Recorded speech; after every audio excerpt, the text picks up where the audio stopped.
Olá, boa noite. Estamos começando o programa Ponto de Conexão. Agora são 21 horas, 1 minuto. Eu sou Irineu Guarnier Filho e hoje vamos falar sobre um dado que chama atenção. Há cada vez mais pessoas morando sozinhas. Segundo o IBGE, o Instituto Brasileiro de Geografia e Estatística, 1 em cada 5 domicílios do país tem um único morador.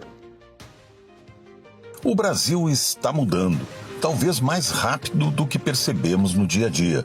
Um dos sinais mais claros dessa transformação está dentro das próprias casas. Cada vez mais brasileiros estão vivendo sozinhos.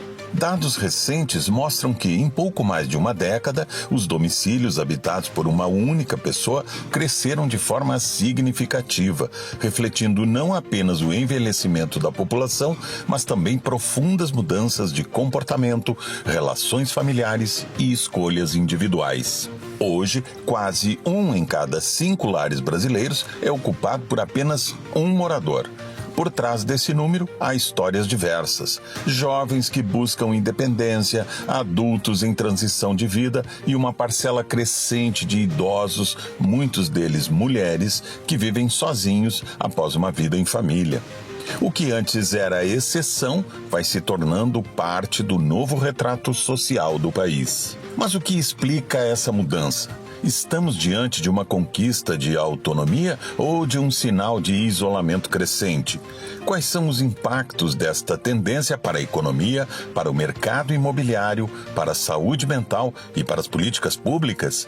Morar sozinho ou sozinha é melhor? É sobre essas questões que vamos conversar no Ponto de Conexão de hoje.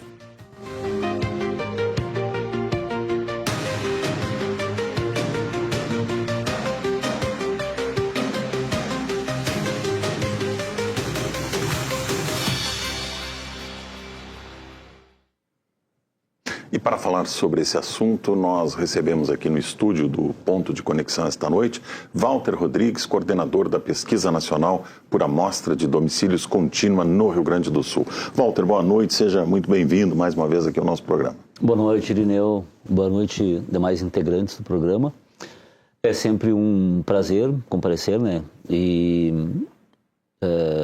comentar, divulgar, né, os indicadores produzidos pelo IBGE. Nesse caso, especificamente da PNAD contínua, que é uma pesquisa que nós temos desde 2012, com uma série histórica, e que teve essa divulgação de informações sobre moradores e sobre domicílios. Chamou é uma divulgação muito atenção, anual. né? Chamou muito atenção. Chamou bastante atenção. Não é um fenômeno novo. Né? Eu me lembro que no censo 2010, quando eu trabalhava na agência Pelotas, eu olhava os municípios da região, me chamou a atenção Erval, que era o município com maior percentual de pessoas morando sozinhas no Brasil. Vamos falar sobre isso mais adiante. A gente vai detalhar melhor os números com a ajuda do Walter Rodrigues, que vai nos ajudar a entender melhor esse universo de números da pesquisa aí do PNAD contínuo. Também está conosco a Denise Mota Santos, que é está conosco o Kleber Sobrinho, vice-presidente do Sinduscom RS, o Sindicato das Indústrias da Construção Civil. Kleber, boa noite. Seja muito bem-vindo aqui ao nosso programa. Obrigado pela oportunidade, muito bom poder falar sobre essa questão da indústria imobiliária. Entendo que a gente está vendo o mercado imobiliário sendo redesenhado com a mudança de comportamento humano. Então, é sobre isso que a gente vai debater um pouco aí. E vocês têm muita informação para a gente. Agora sim, a Denise Mota dos Santos, psicóloga e professora, está mais uma vez aqui no programa conosco. Obrigado, Denise, mais uma vez por ter aceitado o nosso convite. Seja bem-vindo. Boa noite. Obrigada pelo convite. Vamos entender, né, Denise, como é que é isso, como a gente disse na abertura, também do ponto de vista mental, do ponto de vista da saúde mental, né? Das pessoas morar sozinho, é bom, não é bom? Vamos falar mais sobre isso daqui a pouco.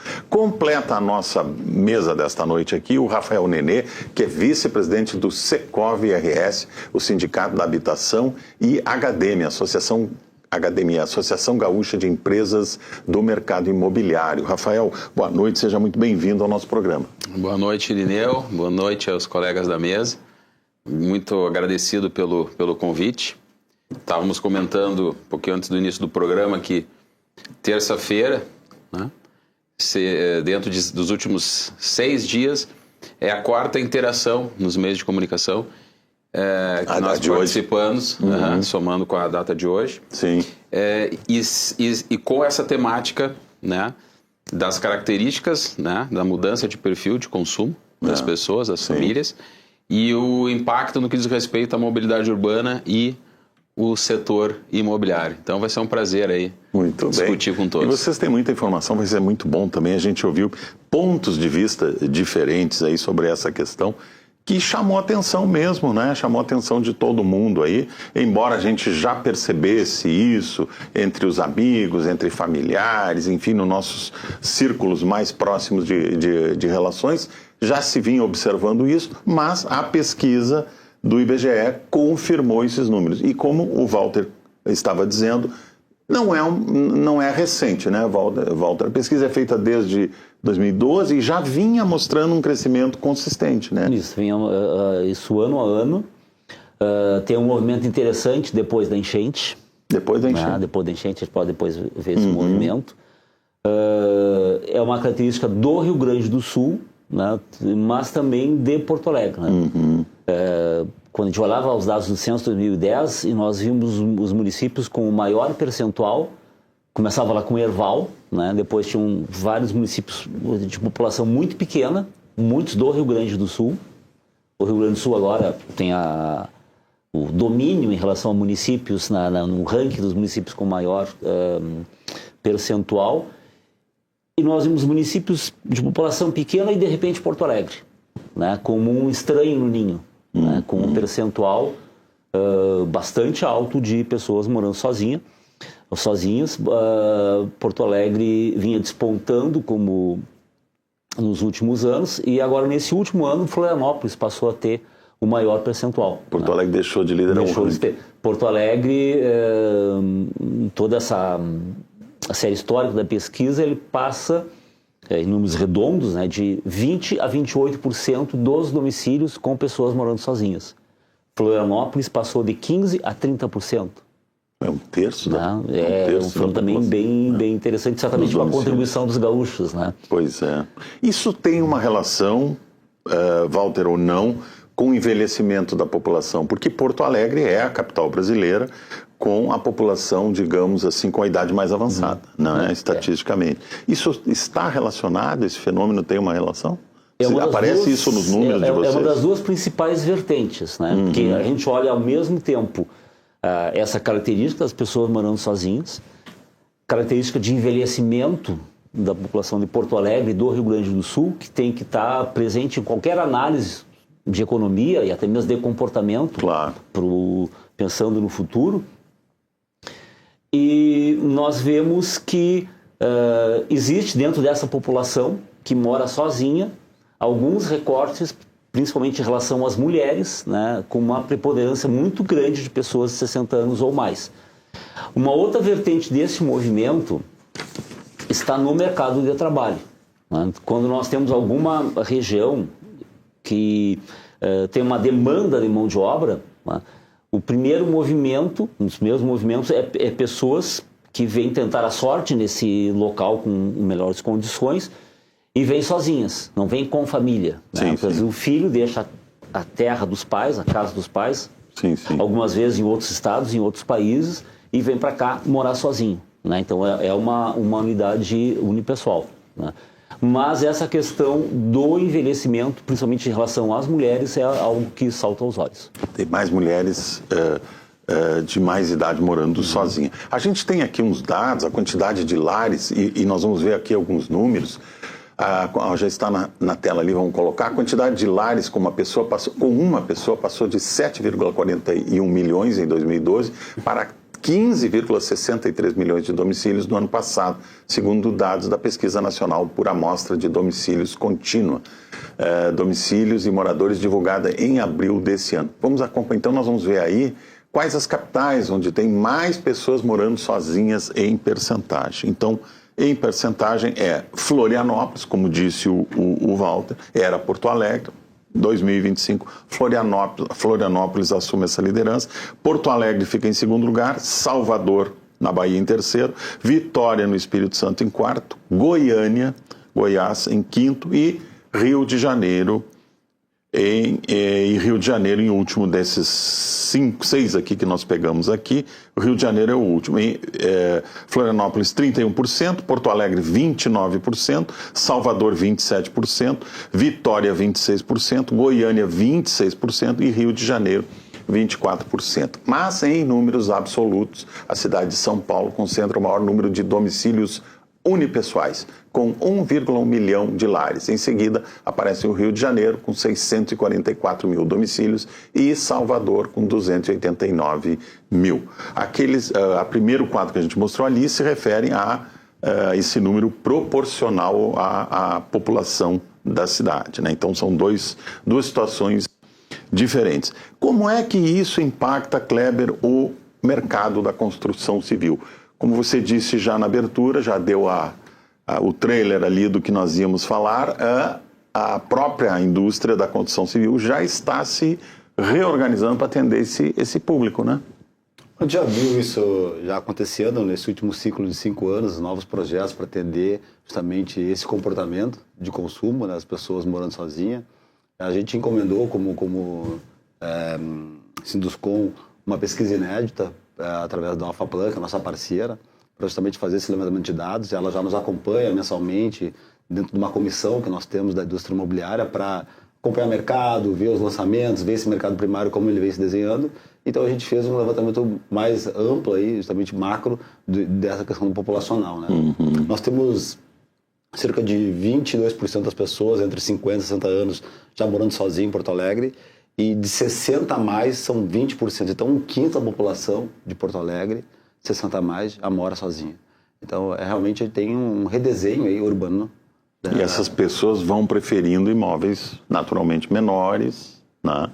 Sem dúvida. Mais compactos. Com serviços, a gente já vê com serviços. Também um trabalho sendo desenvolvido. Esses condomínios, né? De condomínios que entregam os serviços justamente para atender essa demanda. Então, a gente chama como Independent Living. Uhum. Então, são projetos que vão conseguir trazer uma autonomia, uma questão de saúde. Então, outros equipamentos que atenderão justamente esse perfil, né? Então, de consumidor. Então, a gente tem também um dado muito relevante que nós somos a terceira capital com maior capacidade de poupança aí, né?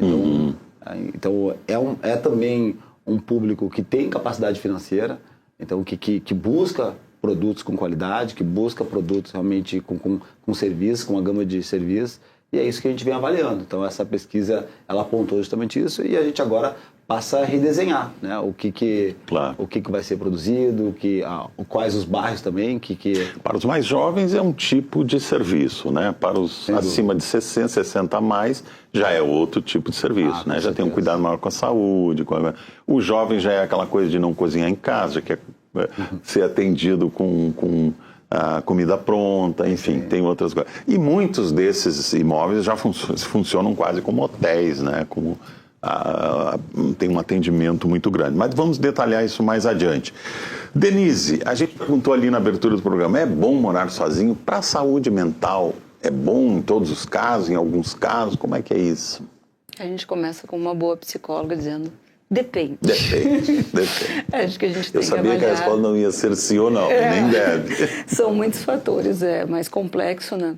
Enquanto eu estava escutando eles falando, eu fiquei pensando na diferença entre morar por desejo ou por necessidade. Pois é. Acho que tem o projeto do morar sozinho, quando ele é construído como um desejo, quando tem um jovem, né, que está desbravando, iniciando sua vida, né, e quando é por necessidade, né, após uma separação, uma questão de trabalho, que é obrigado a fazer uma migração interna dentro do país, ou quando está idoso e de repente não tem mais a família, não quer mais...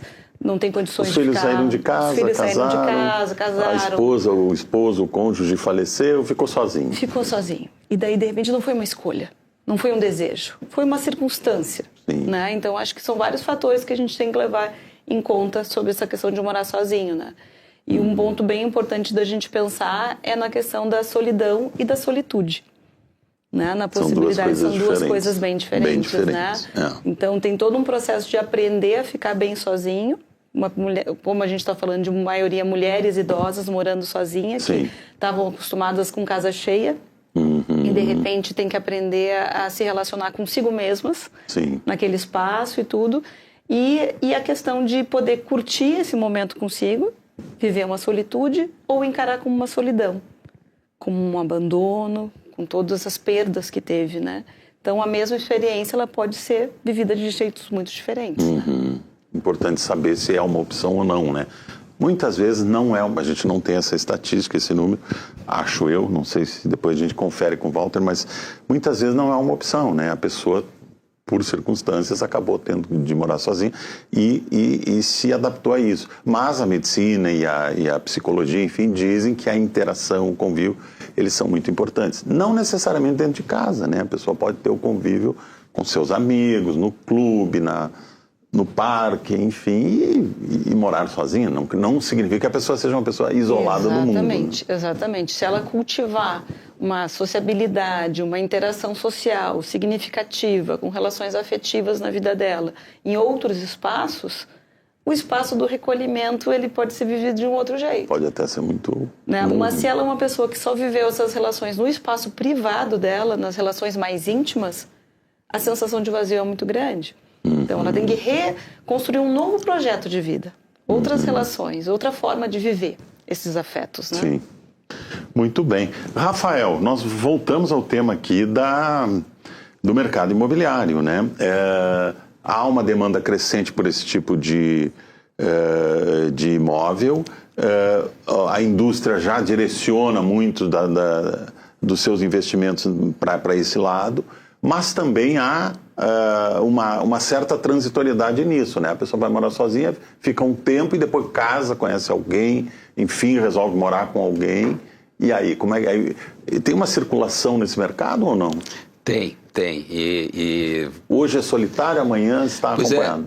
Eu faria essa seguinte complementação dos colegas e as tuas provocações, inclusive no que diz respeito ali a leitura ali dos dados e a provocação da própria matéria, né? Eu entendo que as pessoas, elas estão, sim, vivendo mais sozinhas por algumas necessidades, principalmente no que diz respeito ao mercado de trabalho, questão da globalização, questão das experiências, o estudante mora sozinho ou experimenta morar sozinho boa parte do tempo, e isso representa aí nas estatísticas, né? Mas não quer dizer que ele prefira morar sozinho ou, no meu ponto de vista, um comportamento de buscar uma solidão ou de buscar um isolamento. Pelo contrário, eu acredito que os próprios imóveis, né, com uma entrega maior, como o Kleber falou, de áreas condominiais mais instigantes, a gente entende que o ponto de contato, de lazer, de prazer das famílias e dos indivíduos que moram sozinhos, eles extrapolaram um pouco o ambiente da sua residência. Então eles vão buscar isso ou na área condominial ou na própria cidade. Por isso que quando a gente fala aqui de comparação entre cidades, eu não consigo desassociar isso de uma questão de performance de cidade, né? Eu entendo que as cidades, elas, dentro de um contexto de desenvolvimento, de progresso, de tecnologia, de empreendedorismo, elas participam de uma competição, digamos assim, silenciosa. Mas, por exemplo, nós gaúchos, a gente torce pelo estado do Rio Grande do Sul, a gente tem que observar comportamentos de outras cidades, de outros estados, até porque tem aquela preocupação nessa questão mais social de perda de talentos, né? Então, as cidades se comportando melhor, entregando uma melhor segurança, entregando uma melhor mobilidade, automaticamente esse ecossistema e aí a entrega de imóveis direcionados satisfazem. Então, por exemplo, o dado de Florianópolis. Florianópolis é uma cidade que ela tem um incremento do turismo. Sim. Por exemplo, Porto Alegre é uma cidade que, com algumas iniciativas agora dessa última gestão municipal, está percorrendo esses caminhos, né? Alguns movimentos de classe, as entidades de classe, eu e o Walter, a gente participa, né, de algumas entidades de classe, de movimentos empresariais, quer dizer, o POA+, aonde se busca valorizar o empreendedorismo. Então essa questão da economia, de desenvolvimento está muito Tá? É intrinsecamente ligado com a questão dos imóveis do meu ponto de vista. Então a gente tem que observar também esses aspectos aí, né? E com certeza os imóveis eles estão correspondendo a uma necessidade mais presente de hábitos de consumo. Então eles vão se adaptando. Então acho que isso tudo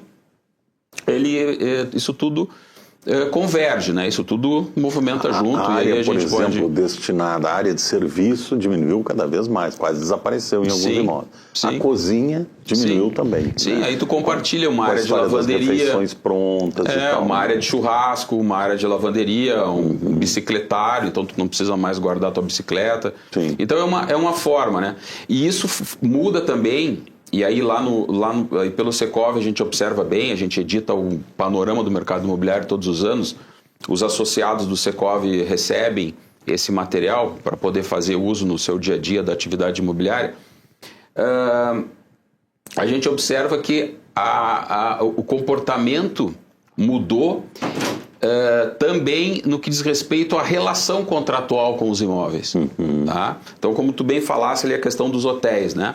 Então, evidentemente que Florianópolis tem mais hotéis que Porto Alegre, claro, em função de uma característica do seu DNA turismo, né? do turismo. Mas, por exemplo, hoje em dia a dinâmica tá tão interessante, o aspecto da experiência, as pessoas também preferem e gostam de residir, que seja temporariamente, em locais de temporada, de locação por temporada. Né? Então, isso amplia. Então, a cidade ela também tem que estar preparada para isso. A indústria da construção civil e a indústria da prestação de serviço através das imobiliárias também devem estar preparados a isso, porque é uma acolhida, né? Uma cidade que ela, digamos, consegue atender melhor esse público, que seja permanente ou que seja visitante, ela vai ter uma performance melhor, né? E as pessoas daqui a pouco podem até escolher tais cidades com essa performance para lá trabalhar. Então, automaticamente,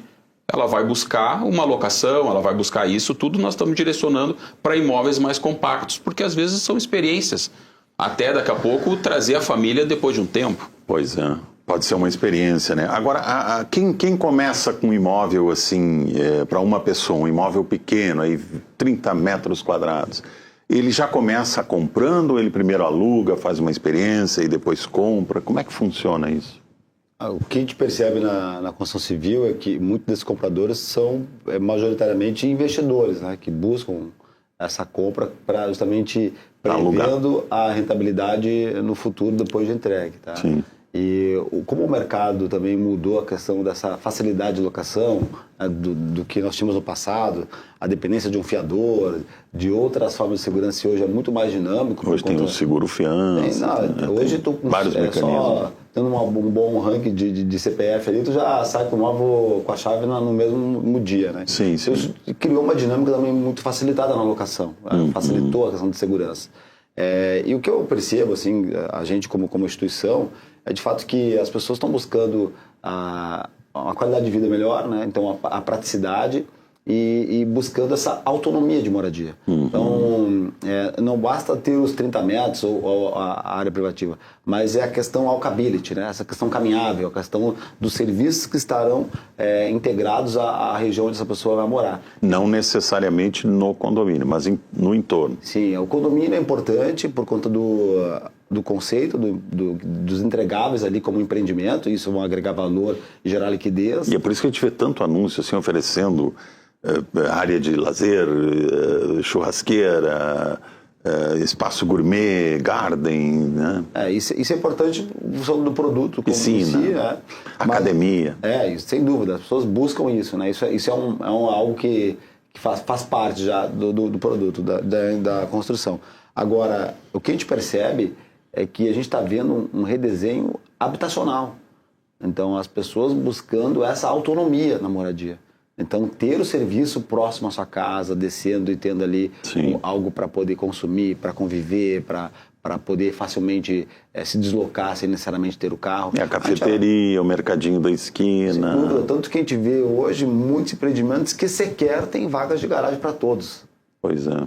O carro, ele já... Quando a gente pensa numa família, de um casal, com filhos, hoje, muitas vezes, o segundo carro já é o Uber, né? Já é o transporte ali E às vezes é o único, né? E às vezes é o único. Né? Mas e quando tu vai para uma pessoa que é single, mais ainda, a gente vê que realmente a pessoa já nem tem o carro mais, ela quer essa facilidade de deslocamento. Então, o que a gente percebe de nível nacional, assim, é que não só Porto Alegre está se redesenhando urbanisticamente, tá? Isso é uma pauta muito importante, que a gente vê, inclusive, trabalhando em cima disso, porque a gente está em meio aí, né, a essa revisão do plano diretor. Desde 2010, esse plano não era revisado, então a gente está em meio a esse debate agora, e justamente vendo isso também em nível macro, em nível nacional. Então, políticas públicas querendo readensar os centros urbanos. A gente também tem um dado muito interessante que 80% dos edifícios que serão construídos até 2050, eles já existem hoje. Então, interpreta esse dado, que 80% dos prédios que nós veremos lá em 2050, eles já estão aqui, já estão existentes. Então, a gente vai realmente também ver um outro aspecto habitacional sendo trabalhado através de política pública, que é a questão desses prédios ociosos. Como que serão recuperados esses edifícios ociosos, que não são mais uns ativos imobiliários, que não precisam passar por um processo de retrofit, de modernização. As pessoas estão demandando por isso.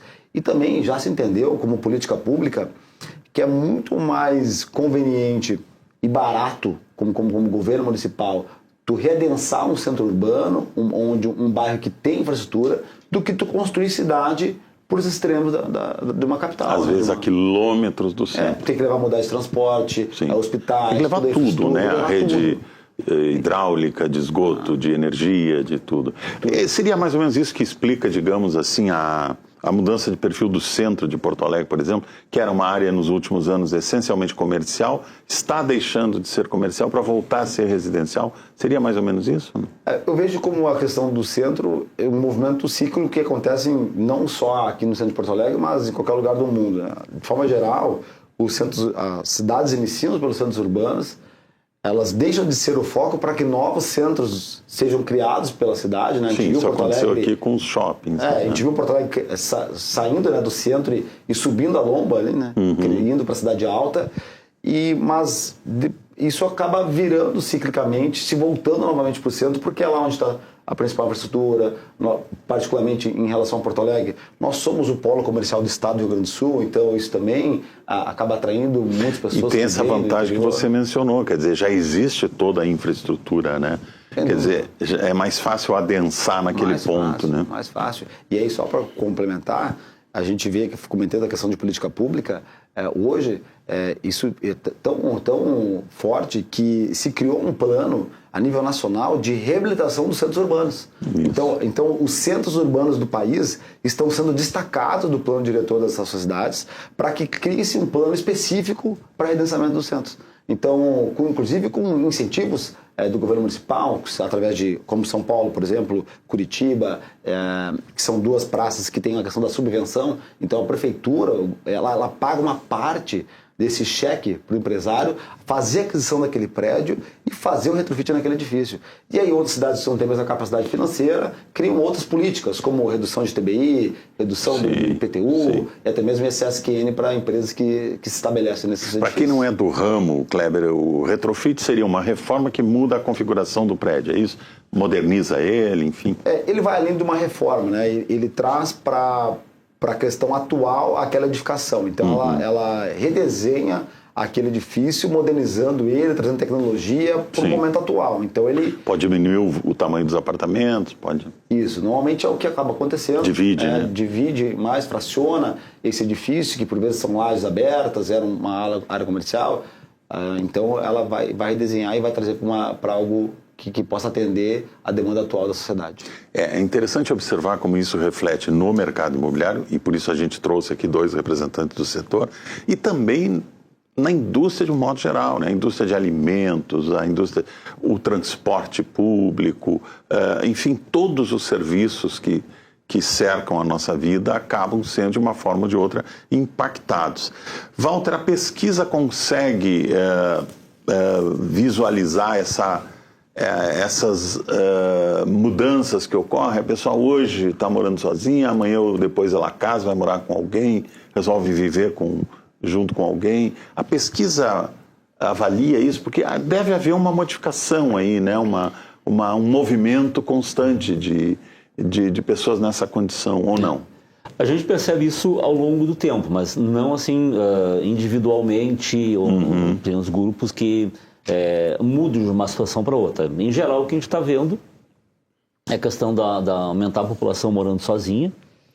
E tem outro dado, além da questão do envelhecimento e também do mercado de trabalho, né? E é uma questão de mudança de comportamento. As pessoas passam a constituir família com mais idade. Ah, né? sim. Então, isso também vai impactar. Né? Nós temos pessoas que, os nossos pais, nossos avós, com 30 anos, se morassem sozinhos, já eram mal vistos pela sociedade, que não constituíam uma família com 30 anos. Sim, né? sim. E hoje as pessoas preferem primeiro ter uma estabilidade financeira, ter uma formação profissional e depois pensar ou não em constituir família e passar a viver com outra pessoa. Né? E temos aquela tradicional família de pai, mãe, filhos. Né? Então isso também faz com que nós tenhamos esse aumento do percentual de pessoas morando sozinhas. E aí tem uma consequência que a pesquisa mostrou também, porque a pesquisa ela refere-se a moradores e também a domicílios, de um crescimento de domicílios na condição de alugados, que a pessoa mora alugando. Né? E Ou uma seja, redução, essa não é uma condição definitiva, talvez, morar sozinho? Pode ser ou não. Tem a questão etária, que pensar que uma pessoa que já chegou aos seus 70 anos talvez não queira investir, Sim. né? Que muitas vezes é 10, 15, 20 anos na aquisição de um imóvel próprio, se for financiado. Claro. Né? Tem essa questão da pessoa que muda de uma cidade para outra em busca de um trabalho melhor. Né?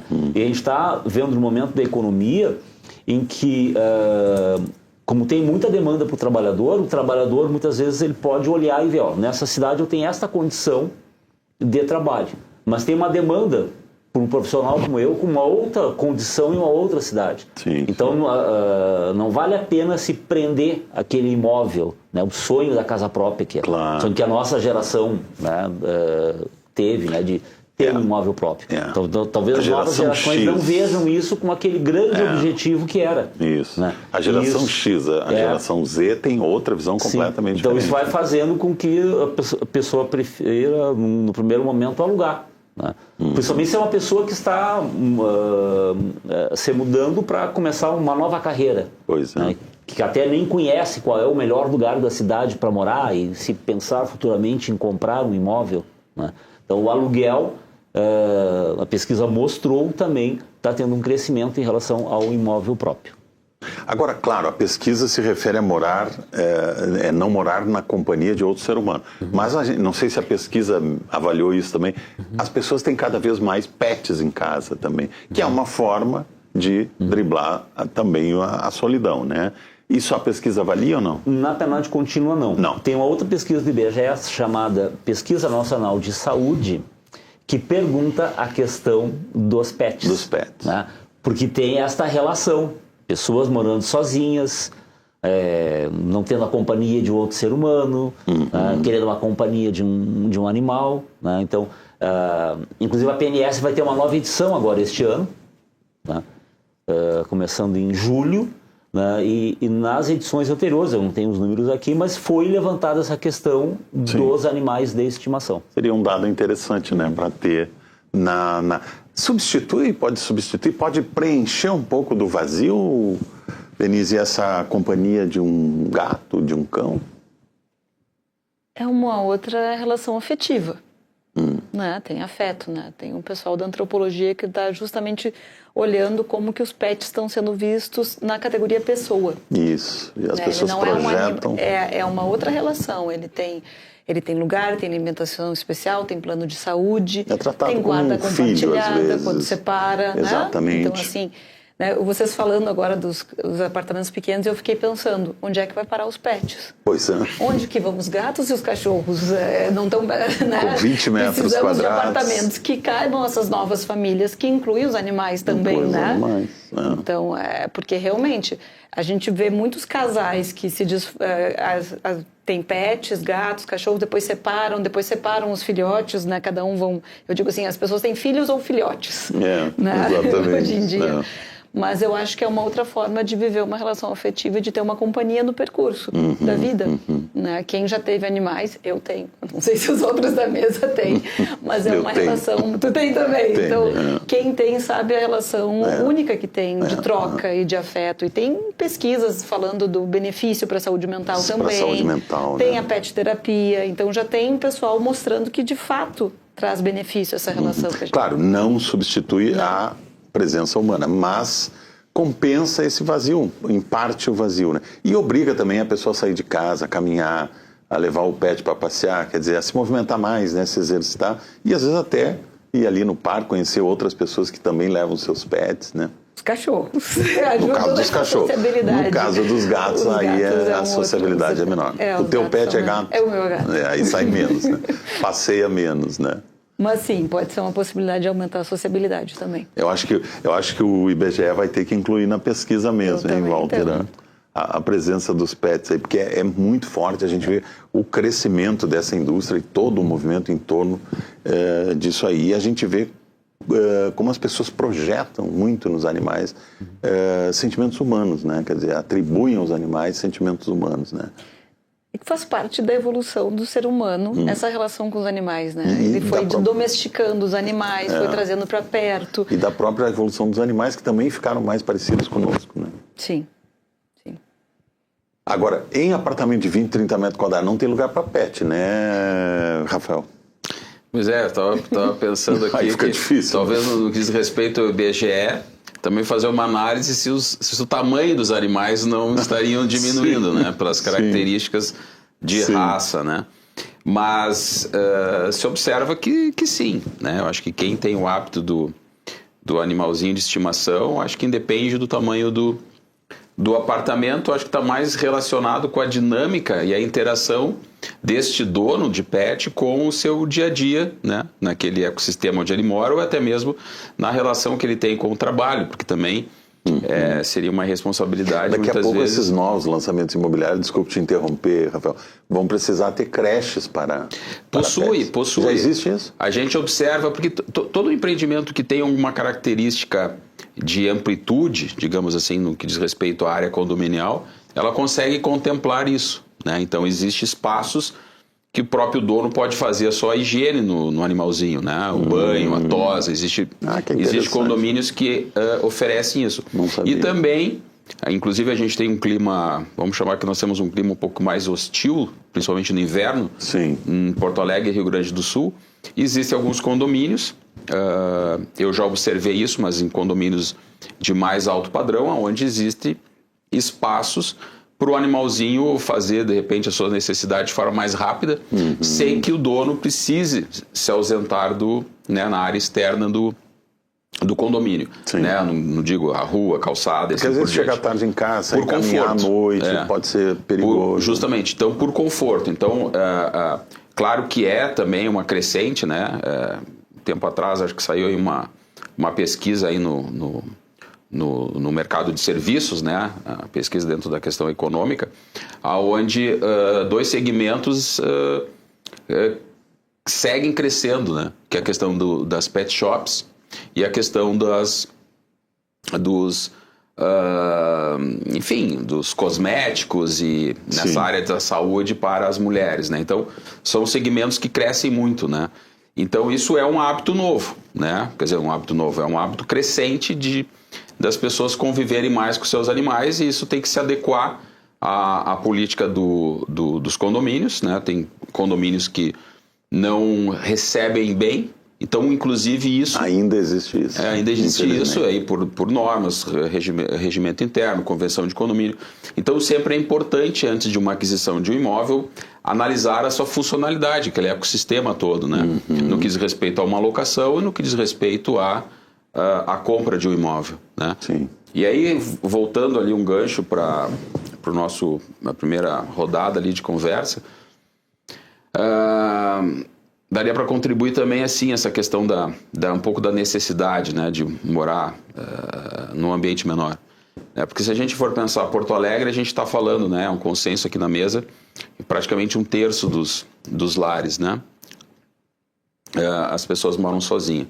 Mas se a gente ampliar isso aqui um pouco para o Rio Grande do Sul, a gente sai dessa referência de 30% para uma referência de 20% moram sozinhos, se a gente for pensar Rio Grande do Sul, caso do interior, pelos números que a gente tem no Secov. Então, o que acontece? Há também justamente isso, esse deslocamento para os grandes centros. Então, por isso, talvez ali, Salvador, Florianópolis, né, Rio de Janeiro e São Paulo, onde há um deslocamento, né, uma movimentação no mercado de trabalho, de estudo e assim por diante, e que, digamos assim, minam mais algumas regiões, né? Muito bem, agora são 9 horas.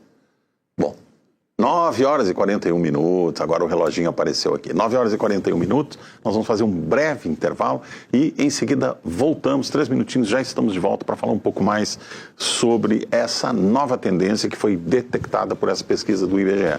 Mais pessoas estão vivendo sozinhas. Já voltamos.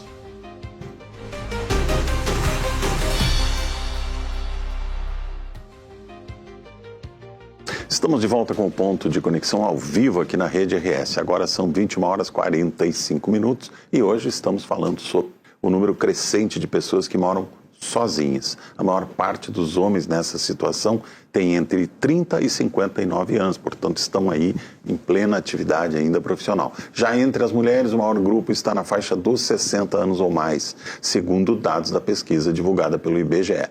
Participam do programa comigo aqui no estúdio esta noite, Walter Rodrigues, coordenador da Pesquisa Nacional por Amostragem de Domicílios Contínua no Rio Grande do Sul, Kleber Sobrinho, vice-presidente do Sinduscom, Sindicato das Indústrias da Construção Civil, Denise Mota Santos, psicóloga e professora, e completa a nossa mesa desta noite o Rafael Nenê, que é vice-presidente do Secov RS, o Sindicato da Habitação, e HDM, Associação Gaúcha de Empresas do Mercado Imobiliário.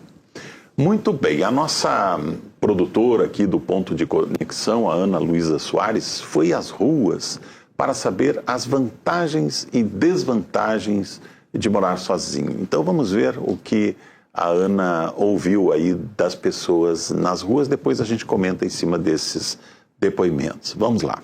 Qual tu diria que são as principais vantagens de morar sozinha? Tu não precisa olhar pro relógio. Tu levanta a hora que tu quer, come a hora que tu quer, é ótimo, eu acho. E se tu fosse dizer quais seriam as desvantagens? Desvantagens na minha idade, por exemplo, eu tenho 74 anos, de tu passar mal, coisa assim, mas aí tem até a prevenção de morar num condomínio, onde tem um porteiro que tu possa chamar, de madrugada, essas coisas aí. Tu mora sozinha? Eu moro com a minha irmã aqui. Qual tu acha que é a maior vantagem de tu dividir a casa com alguém? Eu acredito que seja uma companhia, né? Tenho com quem conversar e também a divisão de tarefas de casa. Assim, tarefas domésticas, assim, então a gente divide a parte da limpeza, a alimentação também, às vezes não é sempre eu que cozinho, ela cozinha. A parte do companheirismo mesmo. E quais são as principais vantagens que tu acha de morar sozinha? Eu moro num apartamento bem pequeno, né? Tipo, um quarto de hotel, assim. E eu acho que é uma vantagem porque eu me organizo sozinha, sabe? Tipo, eu acho que é bom o que a Luísa falou de ter o companheirismo, ter alguém pra conversar. Mas quando eu tô sozinha, eu também posso organizar as coisas do meu jeito e de acordo com as minhas manias, podemos dizer assim, sabe? E é isso. Questão de silêncio, não ter que pedir isso, também não ter que dividir algumas coisas, mas às vezes eu sinto falta de ter uma companhia, assim. A senhora mora sozinha? Moro sozinha. Qual é o que tu acha que são as principais vantagens de morar sozinha? Olha, vantagem tem e não tem, né? A vantagem é que não precisa fazer quase que nada. E a desvantagem? Bom, ficar sozinha, né? Não é muito bom. Pois é, tem aí depoimentos contra, a favor, os prós e contras de viver sozinho. Agora, Denise, uma das nossas entrevistadas ali, a moça falou que ela vive num espaço bem reduzido, mais ou menos o tamanho de um quarto de hotel. O tamanho o espaço de que a pessoa dispõe para viver impacta na saúde mental? Como é que isso mexe com a cabeça? Acho Porque a gente pode pensar que o espaço que ela viver, ela vai ter que dar conta das necessidades dela, né? O jeito que ela se alimenta, ou se ela faz home office. Eu fiquei pensando, uma das coisas que eu não vi comentário ali, eu fiquei pensando, né? Eu morar e trabalhar num espaço pequeno, sozinha, não tenha essa sensação de, esse ritual de que eu saio de uma peça, vou para outra peça, né? A sensação de tudo acontece no mesmo espaço, né? É o quarto, a escrivaninha, às vezes um estúdio, né? A mesa de comer, tá tudo junto, né? Só o banheiro separado. Mas não tem nenhuma parede separando. Não tem nenhuma parede separando, né? A gente via muito isso, né, Denise, na pandemia, naquelas reuniões online, a gente via muito isso, as pessoas às vezes trabalhando e no fundo a cama, o quarto, às vezes a cama até meio desarrumada e tal, meio bagunçada. Mas é aquilo, quer dizer, a pessoa tem aquele espaço para viver, né?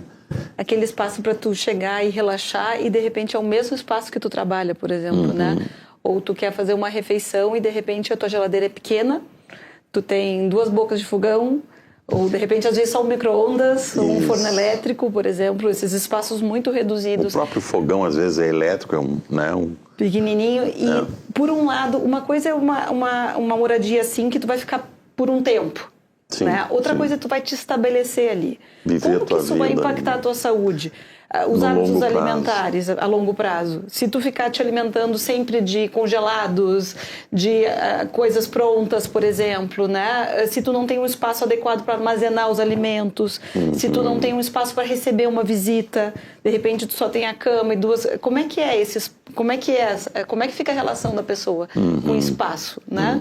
Essa questão das salas, antigamente, elas eram grandes, né? As pessoas recebiam nas suas casas as pessoas. Hoje em dia elas recebem no espaço, né, de sociabilidade, né? Mas eu fico pensando, eu não moro num apartamento como vocês comentaram que tem essa estrutura, né?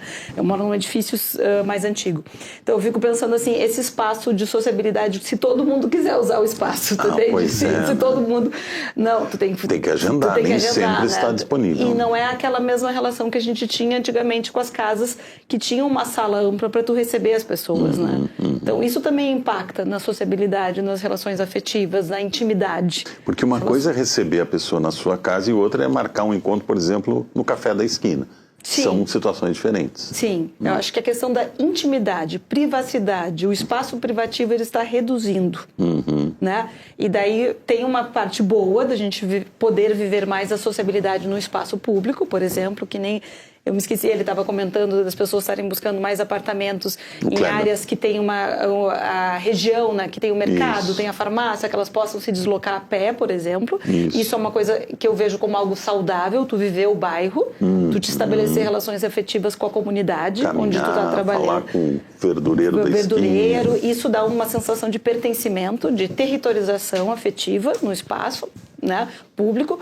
Porém, esse espaço também privado, ele precisa gerar esse conforto, essa segurança que a pessoa precisa. Né? E eu tenho minhas dúvidas em relação ao espaço tão reduzido a médio e longo prazo. Eu acho que a curto prazo ele com certeza dá conta. Mas a médio e longo prazo, o que eu observo no consultório e nas pessoas que eu acompanho é que isso não supre as necessidades todas delas a médio e longo prazo. Gera alguma angústia. Gostaria de complementar. Nós, como indústria, a construção civil ela não constrói apenas prédios, ela responde à transformação da sociedade. Então, esses produtos imobiliários que a gente vem se apresentando no mercado é uma resposta de uma demanda que a sociedade vem solicitando. O que a gente percebe com isso é que, obviamente, quando uma pessoa ela tá morando sozinha, ela passa a ter um relacionamento, ou ela tem um pet, ou ela muda, tem que fazer um trabalho home office, a gente percebe que daí há um movimento para uma outra unidade. Então, a gente costuma chamar isso de imóveis de passagem. Então, a pessoa ela acaba migrando. Então, realmente, tanto que a gente vê produtos dentro da indústria imobiliária e da construção civil que de fato vão atender com esses serviços ali, essa gama de serviços dentro do empreendimento, mas que também hoje a gente percebe que apartamentos, por exemplo, o novo 2 dormitórios, que ele tem lá entre 40 e 50 metros quadrados, que já é um sucesso em São Paulo. Nós já temos diversos projetos licenciados aqui em Porto Alegre. Com 2 dormitórios, 40 metros quadrados. 40, 50 metros quadrados. Então, plantas inteligentes que conseguem entregar qualidade para a pessoa morar, que a pessoa que daqui a pouco mora sozinho, ela pode também ter lá um espaço, um segundo quarto para criar o seu escritório, o seu home office, tem uma sacada, inclusive, para poder ter um espaço ao ar livre. Então, nós como indústria, a gente responde justamente o que a sociedade solicita. Entendeu? Então não é apenas fazer prédios, é entender essa mudança de comportamento e de fato, produzir produtos que possam atender esse Mas momento. Possivelmente essa casa não seja a moradia para o resto da vida, né? É como você disse, é uma moradia de passagem, né? Isso aí. Provavelmente a pessoa não vai viver toda a vida nesse espaço pequeno, né? Então, a pessoa que depois vai construir família e tudo, tanto que ao mesmo tempo que a gente vê produtos compactos, né, como a gente chama, ou produtos single para atender com serviço, a gente vê sendo produzidos. Aí, por outro lado, a gente vê prédios, projetos assinados de apartamentos com mais de 300 metros quadrados, 700 metros quadrados, que num ciclo de 5, 7 anos atrás sequer existiam projetos sendo incorporados aqui na nossa cidade. Entendeu? Então, há essa dicotomia. Mas aí é para um grupo muito pequeno de compradores. Mas entendeu? Eu entendi. A indústria atende a todas as faixas uma resposta da sociedade. De público, né? Então é isso. A gente viu uma mudança, foi se percebendo que para se manter um ticket médio de valor para atender ao que as pessoas buscavam, os apartamentos poderiam ir mudando as suas áreas privativas, e até mesmo para poder atender, manter o ticket, o que a demanda consegue absorver. Então, porque no final do dia, também é importante entender que existe um valor médio para esses imóveis aí. Não? Então, de forma geral, tem um valor médio. Então, para te poder conseguir manter esse ticket médio, tu tem que adequar. Então, talvez tu diminui um pouco da área privativa do apartamento, mas em contrapartida, tu tem outros entregáveis ali, de serviço no condomínio que vão compensar a questão do abre mão de um espaço próprio, mas tem academia, tem o pet care, tem agora, o smart place. Se essa tendência vem se confirmando, como mostrou o Walter aí ao longo, e é consistente essa tendência nos últimos anos, o investidor que investe nesse tipo de imóvel, o investidor, não o morador, ele então é um bom negócio investir nesse tipo de imóvel. Sem dúvida. O investimento, a gente percebe que muitos desses empreendimentos, eles inclusive são vendidos no lançamento, muitas vezes. Tá? Então as pessoas adquirem aí. Há até uma política justamente dentro dos grandes players da construção civil de não vender mais do que 2 unidades para o investidor. Então existe isso, né, também. Mas realmente é um produto que é muito consumido, as pessoas buscam a segunda renda, essa facilidade de locação depois, posterior, né? Hoje a gente inclusive vê muitos players se posicionando nessa gestão desses ativos, então a gente viu o surgimento de muitas empresas, vamos chamar como se fosse concierges, né, desses empreendimentos, que são ativos, realmente, essa é a nova modelagem da hotelaria. Sim. Então são prédios autônomos que tem lá uma internet com um link dedicado, então, que traz uma qualidade de autonomia para esse prédio. Uma portaria 24 horas. Virtual, a própria gestão condominial também teve que se adaptar. Tradicionalmente, a gente via as imobiliárias lá físicas, né, com aquela questão do assessor de condomínio, com aquelas reuniões condominiais. Hoje, as imobiliárias, muitas delas são virtuais, inclusive, nem estão no mesmo local do imóvel que ela administra. Sim, as portarias, né? As portarias também, e a administradora também, né? A própria administradora, inclusive com softwares que são integrados para até mesmo abertura e fechamento das portas, alteração de senha. Então a gente está vendo realmente uma mudança total assim da indústria da construção civil com produtos totalmente diferentes, né? Então, se a gente fizer uma analogia, no passado nós vimos prédios como devices, né? como um computador, um celular, que ele acabava se tornando obsoleto com o tempo. Sim. Então, o que é o quê? Que é os prédios antigos que tem o hall de entrada mal iluminado, que não acompanharam as mudanças do mercado. E hoje a gente vê já produtos imobiliários sendo softwares, sendo produtos vivos, que eles vão sofrendo atualização periodicamente, então com gestores profissionais, né? Não são síndicos. Não é mais um dos moradores. Não é mais nisso. O síndico. Muitas vezes não é mais o síndico. Então, inclusive, surgiu essa profissão que, inclusive, hoje existe o síndico profissional. Um síndico profissional que, muitas vezes, ele corresponde a uma sindicância de vários prédios, né? Então, virou um ativo, de fato. É um edifício hoje, muitas vezes, ele é um software mesmo, que ele vai sendo atualizado para acompanhar essa mudança da sociedade. Agora, pelos números ali que o Walter nos trouxe, a gente vê que a predominância é de pessoas de mais idade, né? Walter morando sozinho, entre as mulheres. Né? Os jovens...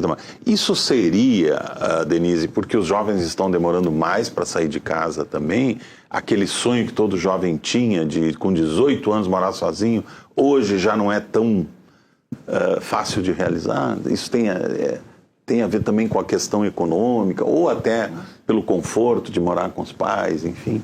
Eu acho que a gente não tem como separar esses fatores, né? Tem as questões socioeconômicas que são muito diferentes, né? Muito. Às vezes eu converso com meu pai, ele disse que quando ele estava na faculdade, ele tinha 5 propostas de emprego antes de se formar. As empresas iam na universidade atrás dos talentos, né? Hoje em dia, as pessoas estão com diploma sem conseguir trabalhar, sem conseguir empreender direito, né, lutando por um espaço, né? Então eu fiquei escutando vocês e pensando na realidade que eu escuto, né, no consultório, de pessoas que nem pensam muitas vezes em quando que elas vão poder comprar um imóvel, né? Pessoas que era muito diferente a realidade, né? Eu estou pensando na faixa ali de 30 e poucos ainda moram com os anos, pais. que às vezes moram com os pais, ou então eles vão dividir apartamentos, né? E daí o sonho dessas pessoas muitas vezes é ir morar sozinho, porque está buscando adquirir a sua autonomia financeira e tudo para ter o seu espaço, né? Então daí está batalhando por isso, né? Então, o acesso também ao imóvel mudou muito, né? Eu me lembro que a primeira vez que eu fui alugar um imóvel, me disseram, por acaso bati num prédio que estava ainda em vendas e eu disse, mas por que vai alugar? Compra. Não, mas como é que eu vou comprar? Vou alugar. Não, compra, que é mais fácil comprar do que alugar. E de fato era muito fácil. Se comprava sem entrada, se comprava assim, na época era muito mais fácil comprar do que alugar. Essa situação mudou completamente, né, Nenê? Sim, a questão toda é a dinâmica mesmo, né, que eu comentei. E as funcionalidades de cada edifício, né, eu acho que dá para complementar, né, em cima do que foi falado agora, que uma coisa, do meu ponto de vista, é uma pessoa morando sozinha, que seja um idoso, que seja um jovem, enfim, independente da idade, morando sozinho, digamos assim, numa ilha. Vamos pensar que é um apartamento compacto, mas esse apartamento compacto ele está dentro de um ecossistema que muitas vezes ele já está ultrapassado. Então aquela funcionalidade daquele edifício, ele já não atende com outras complementações, né? outras entregas. Prédios mais antigos, você como diz? Foi dito. E aí eu vou chegar nessa questão dos prédios mais antigos. Agora, se uma pessoa, o exemplo daquela senhora que comentou, poxa, eu gostaria de ter alguma referência a homem, né? Para frente a algum mal súbito, alguma coisa que ela possa... E essa é uma preocupação das pessoas mais idosas, claro, na sua residência. Uma preocupação pertinente. Ter uma referência ao homem, né? Ter uma referência ao homem que eu digo, enfim, um ser humano que ele possa chamar um serviço de ambulância e assim por diante. Então, da mesma maneira, um jovem, ele vai buscar um edifício que toda a dinâmica dele, toda a dinâmica daquele edifício, ele foi já concebido pela indústria para gerar essa entrega. Então é muito diferente aqueles 30 metros quadrados, onde tem todo um ecossistema pensando, interagindo com ele, com um apartamento mais compacto. Então isso é importante das pessoas, à hora de procurarem um imóvel, que seja para local, que seja para comprar, analisar essa dinâmica toda. E aí, no que diz respeito ao resgate dos imóveis antigos, é aí que entra toda digamos assim, esse conceito novo aí do retrofit, né? Por quê?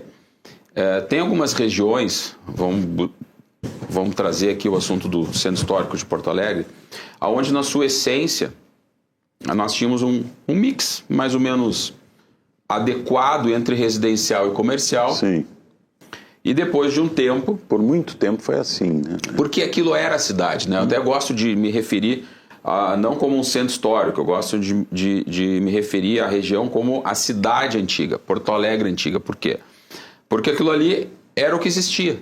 Então, obviamente, aquilo ali tinha um mix de serviço, de residência, e tu tinha todos os segmentos, né? E depois de um tempo, claro, a cidade foi crescendo, e aí vem modernismo, aí vem toda uma outra questão. Eu vejo que Porto Alegre pecou muito por, digamos assim, ter tido planos diretores politizados, do meu ponto de vista, não estratégicos, não como um crescimento organizado da cidade. Então a gente teve alguns equívocos, né, de crescimento, de conexões entre bairros e assim por diante. Então, no momento que a gente resgata uma área adensada da cidade, a gente se depara numa cidade, como qualquer centro urbano, como qualquer capital, onde já tem uma escassez de terrenos, né? E aí fazendo esse link.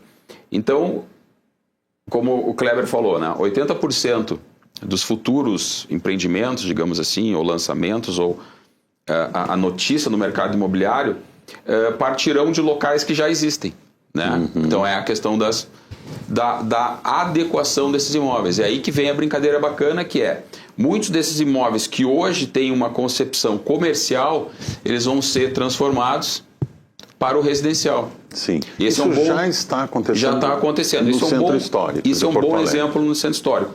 Como esse movimento ele vai acontecer também muitas vezes ao inverso.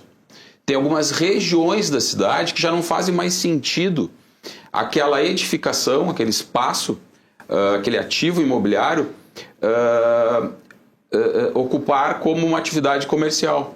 Então o comercial ele pode vir para o comercial, para o residencial. E muitas vezes o residencial em algum bairro pode se tornar comercial, porque as cidades são dinâmicas, o trânsito é dinâmico, a mobilidade é dinâmica e as cidades vão buscando o seu DNA. Por isso que o turismo ele é importante nesse sentido, porque ele incrementa esse aspecto da economia, ele traz essa movimentação de fora, né? Então movimenta o contexto urbano. Então, a questão do retrofit é importante porque ele busca modernizar aquele ecossistema. E é interessante também observar, e aí o que a gente observa no centro, e aí vem uma estatística bacana e inclusive até questionável, digamos assim, por algumas pessoas, e aí foi matéria de eu ter respondido para a imprensa nesta semana,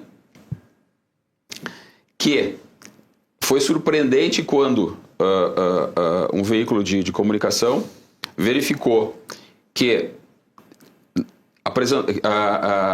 o próprio panorama do mercado imobiliário, aí não sei, o próprio IBGE pode complementar, de que tivemos um incremento em torno de 10% na venda de salas comerciais no centro de Porto Alegre. Mas como assim? Enchente, pandemia. Como aumentou 10% nesses últimos anos? Na verdade, a observação ela é simples.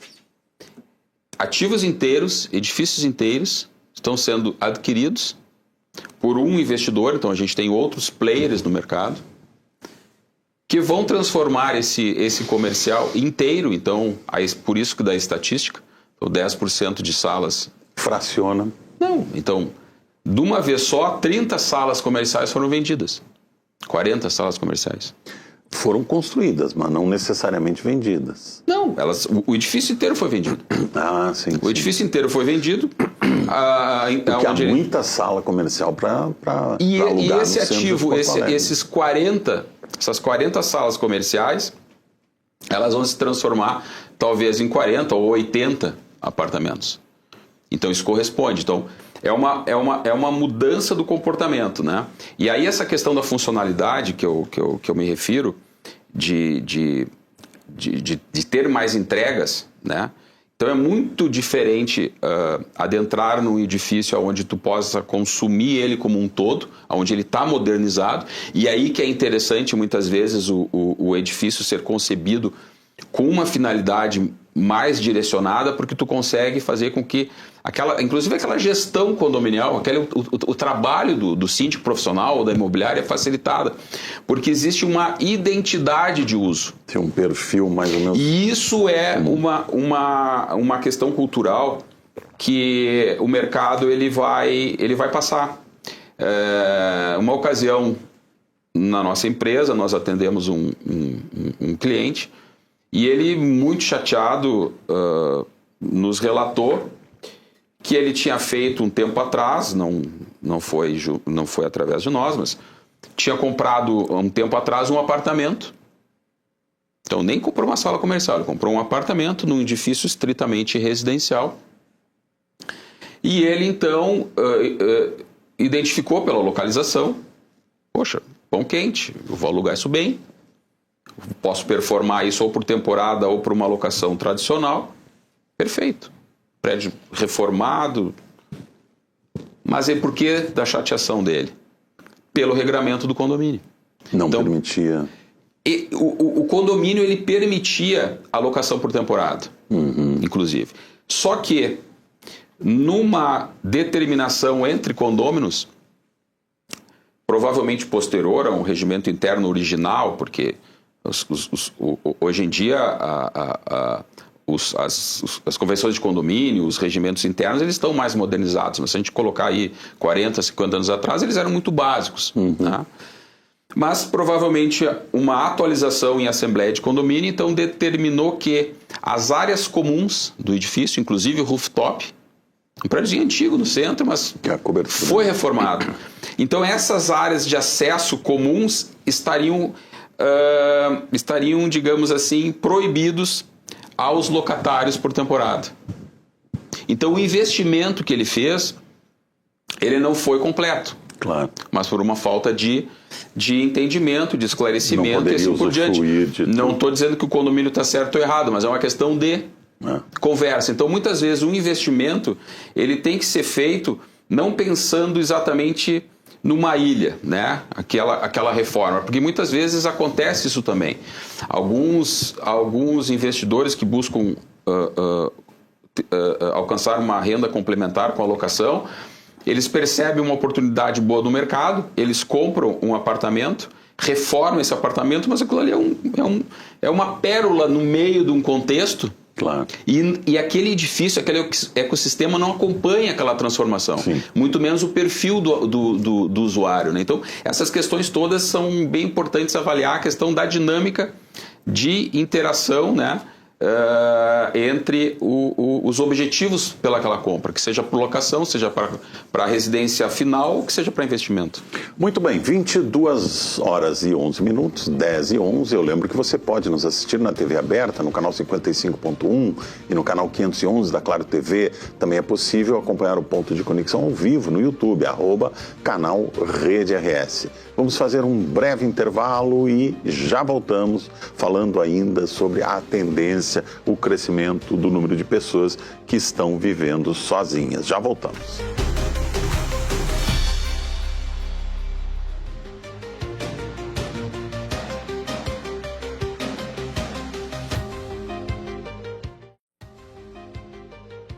Estamos de volta com o último bloco do programa Ponto de Conexão de hoje, ao vivo aqui na Rede RS. E hoje estamos falando sobre o número crescente de pessoas que moram sozinhas.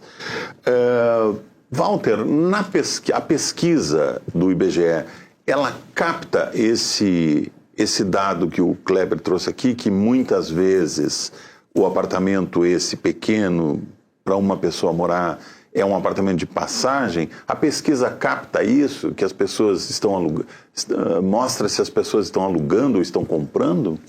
Sim, ela mostrou agora nessa última edição um aumento, né, do percentual de imóveis alugados e a queda dos imóveis próprios, né, que são imóveis próprios já pagos ou ainda pagando, que são os imóveis financiados. Né.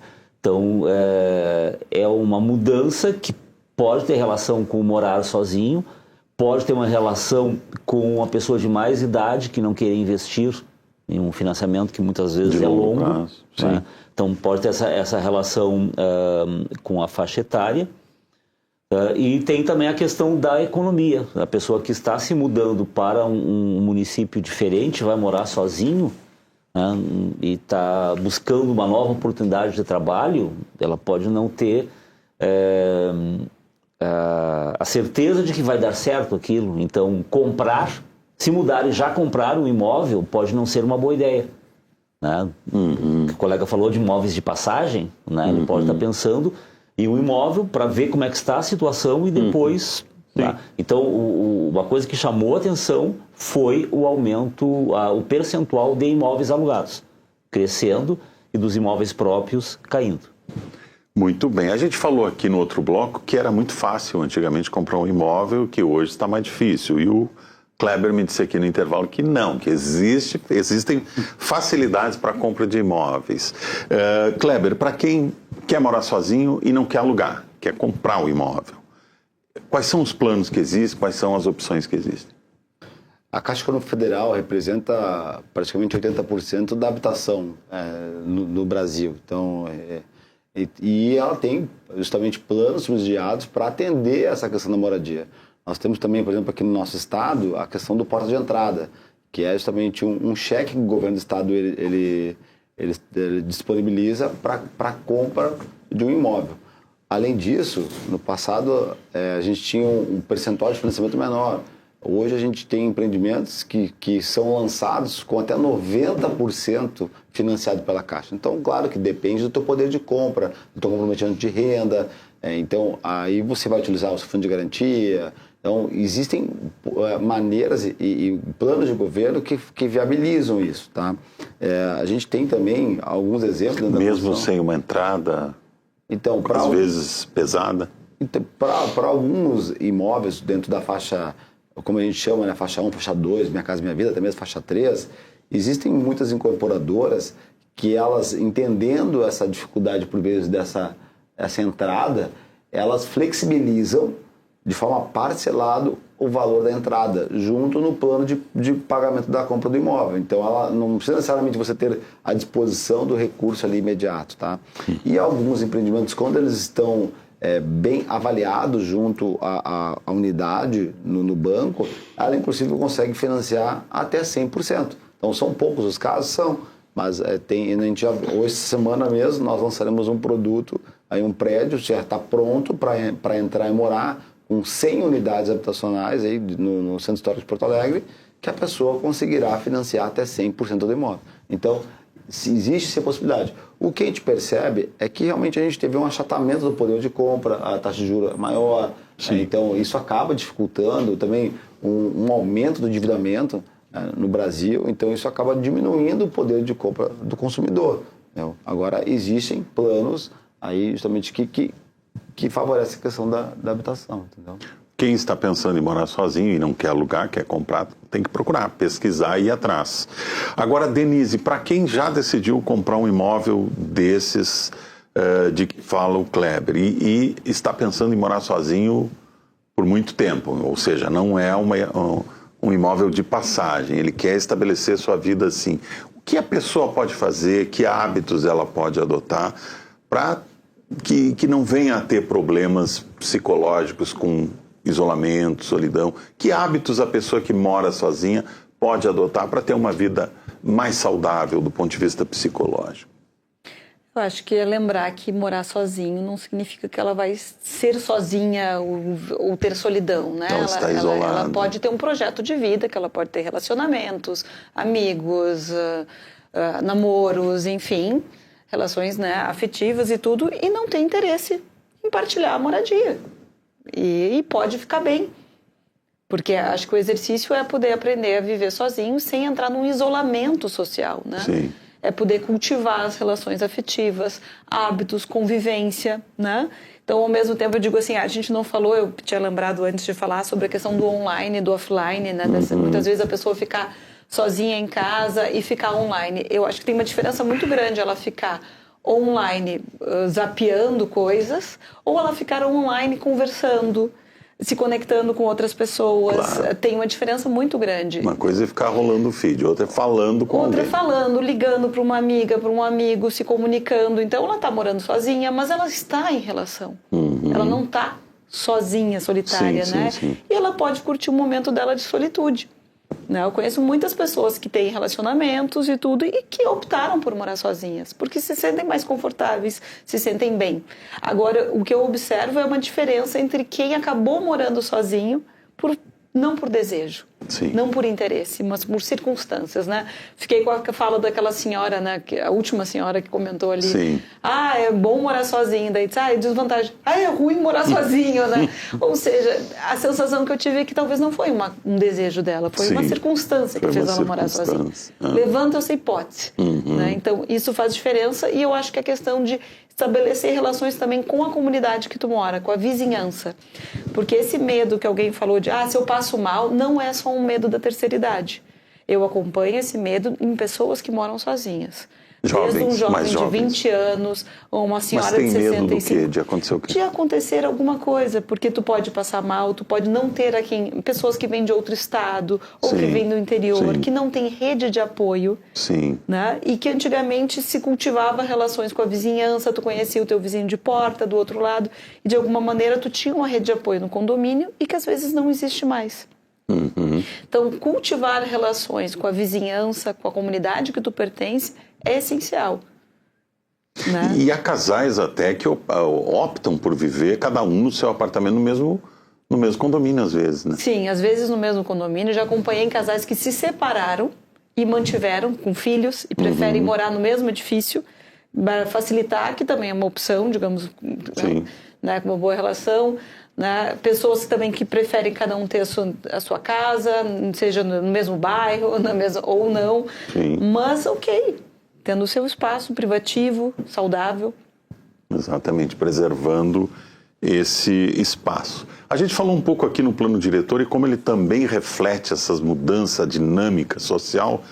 Rafael, o novo plano diretor, você acha que ele está sintonizado com essas mudanças de que nós falamos aqui ao longo do programa? Esse novo plano diretor, ele está, digamos, atualizado em relação a isso? Eu entendo, né, e acho que o setor boa parte dos setores econômicos e todos os setores vinculados com uma visão de desenvolvimento, de crescimento das cidades, até mesmo esse exemplo que eu trouxe de performance de cidades, se a gente for comparar Porto Alegre com outras cidades, eu entendo que o plano diretor ele foi muito assertivo. Ele está perfeito. Ele rompeu, digamos assim, paradigmas mais políticos, né? Eu acho que a gente viveu gangorras ao longo do tempo e a cidade pagou um preço alto em função disso. Essa ideia, por exemplo, que o plano, de certa forma, contemplou, que é a da verticalização, ela contribui com essa ideia de explorar áreas já mais adensadas. Né? Isso, mas, por exemplo, assim, o plano diretor de uma cidade, ele vai muito além da questão de índice construtivo, de volumetria. Altura de prédio. Vai muito, muito além, muito além. Um plano diretor, ele precisa falar de turismo. Ele precisa falar de acolhimento. Ele precisa falar de espaços verdes. Ele precisa falar de mobilidade urbana. Ele precisa falar de lógica. Por exemplo, essa questão do adensamento, e usando o exemplo do centro histórico, é perfeito, no caso aqui de Porto Alegre. O centro histórico ele ficou, durante um tempo, esquecido no que diz respeito às residências, de forma que existia aí uma economia e uma circulação pujante de segunda a sexta-feira, e sábados e domingos ficava virado ao vento. O centro de Porto Alegre era assim, né? Um deserto. Assim. Inclusive, se eu não estou enganado, se formos medir a utilização da rede de esgoto, do DEMAI, por exemplo, sábado e domingo, nós tínhamos um uso dessa infraestrutura, desse imobiliário urbano, enfim, dessa estrutura urbana, em 10%. E ele, obviamente, capacidade para 100%. Então, houve um esvaziamento no que diz respeito a essa questão de residência.